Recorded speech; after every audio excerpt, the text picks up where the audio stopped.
Hello everyone, today we're gonna see how to move smoke rings. Firstly, take a long drag from your vape or cigarette.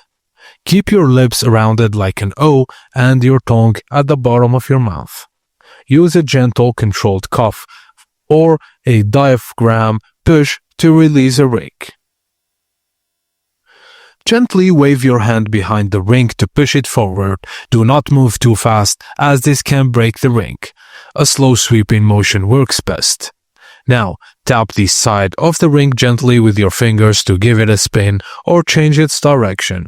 You can practice a light touch. Too much force will break the ring. Now move your lips closer to the ring and gently blow a small puff to push it forward. To pull the ring back, slightly inhale through your mouth. This requires a delicate balance, so practice makes perfect. And that's it, guys. Thank you for watching, and please don't forget to like and subscribe for more.